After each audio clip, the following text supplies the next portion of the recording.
Massive shakeup in the gaming industry may be upon us. The big three may be becoming the big two, but are the rumors true? Find out that, plus more, coming at you next. Crossfire.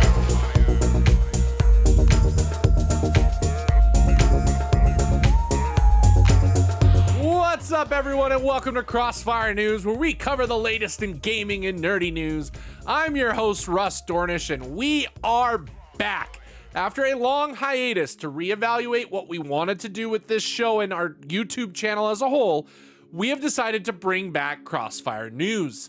Now, the normal schedule going forward will be Mondays every other week. However, due to some massive news that started getting some traction last night, we shifted this week's episode just a little bit later. So, in the future, Mondays every other week, and then on the off weeks, you'll be getting a Crossfire podcast. So, without further ado, let's jump right back in. The massive news that leaked last night by several news outlets and other industry social media accounts shows that Microsoft may officially be pivoting from the normal console strategy and publishing their games on PlayStation, after repeatedly saying that they would not be bringing their exclusives to other platforms like Sony's PlayStation. The information on a number of the leaks show that massive release Starfield may be one of the games for sure getting looked at, but there are several older releases as well as future releases that are as well. Games that have been mentioned thus far include the Gears of War franchise, Indiana Jones and the Great Circle, Sea of Thieves, and Hi-Fi Rush. Game Insider Jeff Grubb did confirm that Microsoft was planning an announcement about the new business model by the end of this month. However, these leaks have pushed up that announcement, with Phil Spencer tweeting out today, Monday, "We're listening and we hear you.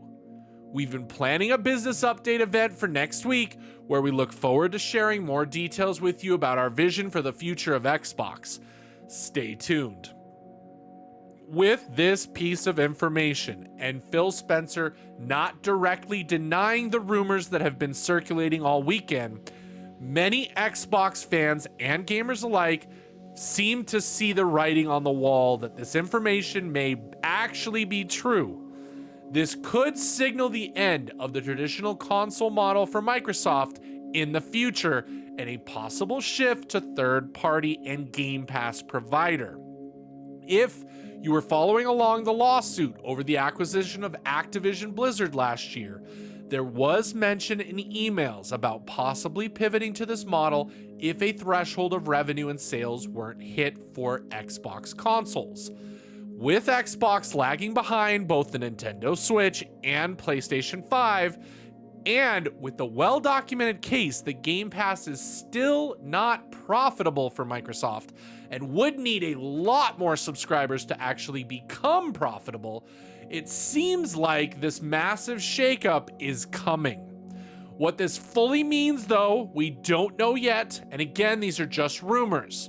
However, it seems like we'll only have to wait until next week to find out if they're true.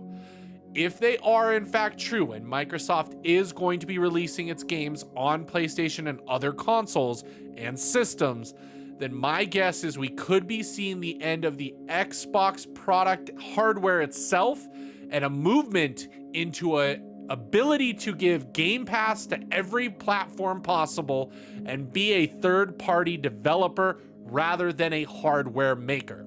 In other news, when it comes to Xbox, another bit of recent news from last week was the mass layoffs over Activision and Blizzard. Now, Activision and Blizzard finalized their acquisition by Microsoft last year. So these layoffs seem to kind of correlate with the divisions being consolidated. At least 1,900 employees were let go in what has been a very difficult year already for the gaming industry and people losing their jobs. Within these layoffs, the big high-profile one was also Blizzard president Mike Ybarra, who just recently said that if they were to fire him, they'd have to yank him and pull him out of the building kicking and screaming. Well, it looks like they did just that. We hope that the rest of the people affected are able to land on their feet, and we just hope that as time goes on, there can be some action to stop these mass layoffs from frequently occurring in the gaming industry. Now, this also comes amidst Microsoft becoming only the third company ever to hit the $3 trillion mark. That's right, T for trillion in market value. Overall, Microsoft claimed a 13% jump in revenue from last year, including a strong showing with what it now calls its Xbox Content and Services department. What does that tell you about kind of where things are going?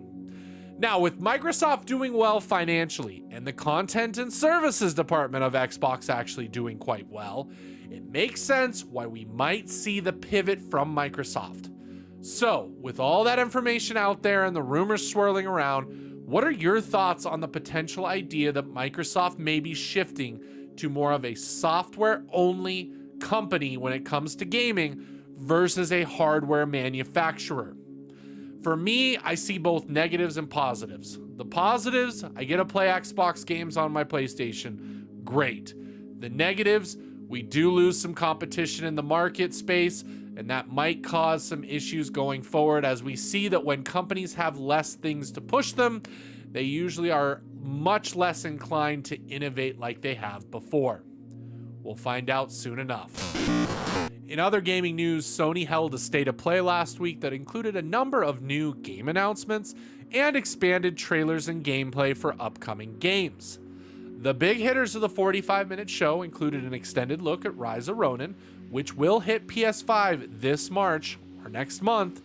The game looks very similar to Ghost of Tsushima, and a lot of people are pointing that out online. However, with Team Ninja developing it, we can expect an increase in difficulty and an expansion of realism. With that difficulty comes more realism. Also from the show, Hideo Kojima was able to show off the first trailer for Death Stranding 2, which shows us more potential landscapes to travel through and the return of Troy Baker's protagonist to the game. But that wasn't all for Kojima. He also announced that after Death Stranding, the studio will be working on a new espionage IP. Now, as we know, Kojima was behind the massively successful espionage game Metal Gear. However, Konami still holds the right to that character and world.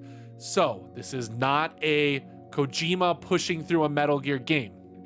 It does seem, however, that Kojima-san is heading back to his roots and bringing a new IP to PlayStation that is connected to that espionage background. I'll be very interested to see that game. However, we're probably a good 3 to 4 years away from seeing anything on it. But once again, once we do find more information out, we'll be the first ones to talk about it. Other games that were shown at the State of Play included a new Silent Hill experience that is free to play and out now, plus a trailer for Silent Hill 2 Remake, Stellar Blade the game, Sonic X Shadows Generations, Dave the Diver and Godzilla, Senseless Zone Zero, some VR titles, and Until Dawn Remastered. One of the big games, though, that I'd like to highlight on top of all the ones we've already mentioned is the BioShock spiritual successor being created by ex-BioShock developers, Judas. Based on the new gameplay trailer we saw, we are very excited for this game to finally deliver. It's been a long time coming. However, with that long development time, we do run the risk of a game not really living up to expectations. So we will be wary of the game until some people get their hands on with it, and eventually it comes out and we can play it ourselves. What are your thoughts, and what game are you most excited for that came out of that State of Play? A lot of exciting details and information should be coming soon, so stay tuned to Crossfire Faith and Gaming News on a bi-weekly basis going forward on Mondays. Make sure you like this video and subscribe, and also head over to our YouTube channel. We've recently been doing some reviews of both the MetaQuest 3 and The Last of Us Remastered 2, and we will have other reviews such as Suicide Squad coming up soon. So again, there There is some benefits to subscribing to our channel and knowing when those reviews go live, as well as Crossfire News and our Crossfire podcast. Thank you guys so much for watching. I'm your host, Russ Dornish. You are loved, you matter, you belong. God bless, and we'll catch you next time. Crossfire.